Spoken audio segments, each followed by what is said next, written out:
Modern GPUs are more powerful today than at any point in history.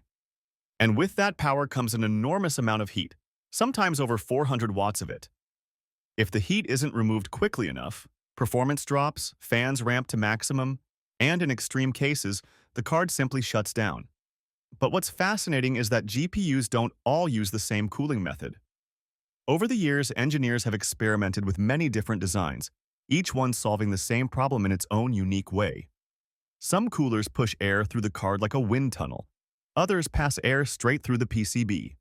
And some don't rely on air at all. Today, we're taking a clear, simple tour through every major GPU cooling design and how each one keeps your graphics card alive under massive heat loads. Why cooling matters? A graphics processor generates heat because billions of transistors switch on and off every second. As power levels rise, the heat output rises with it.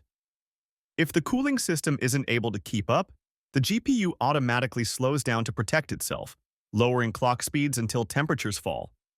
What looks like a slow graphics card is often just a thermal issue.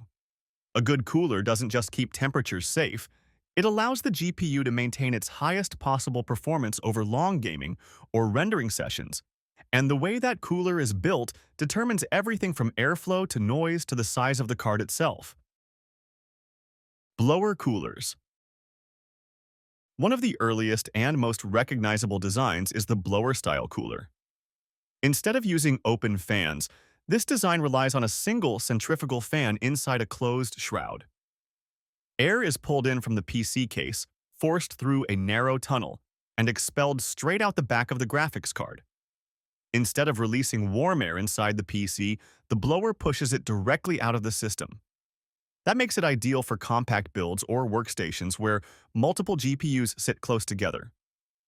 The result is higher noise and warmer temperatures compared to other modern cooling methods.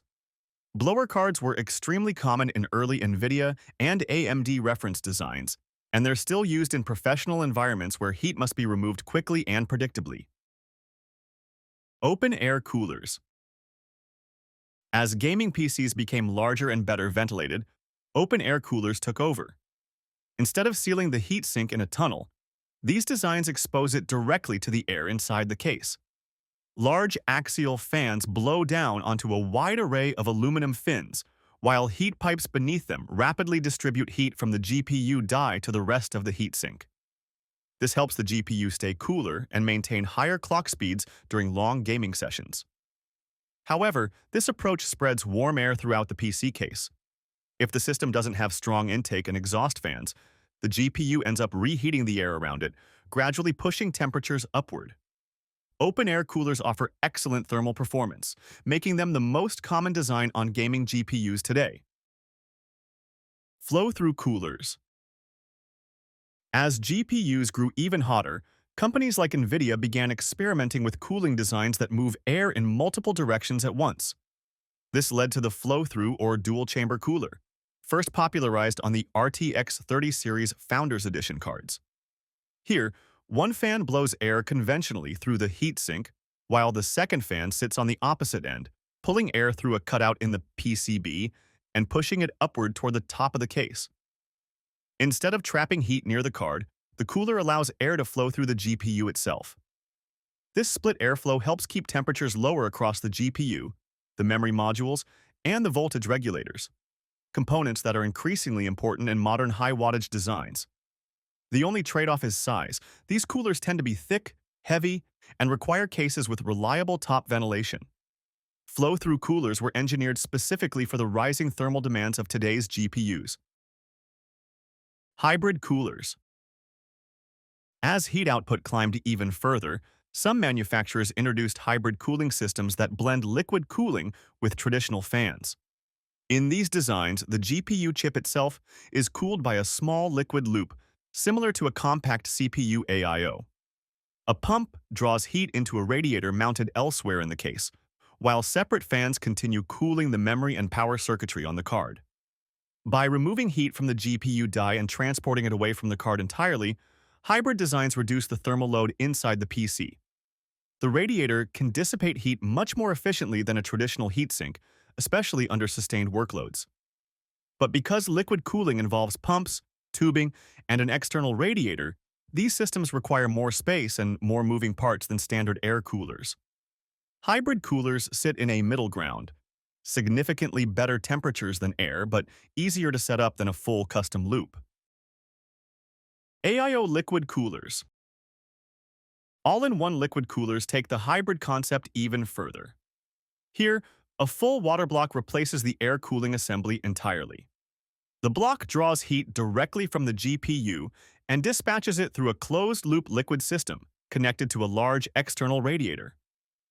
Because the radiator is physically separate from the card, heat is expelled far from the GPU itself.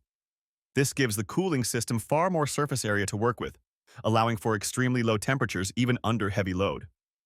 The trade-off, once again, is space.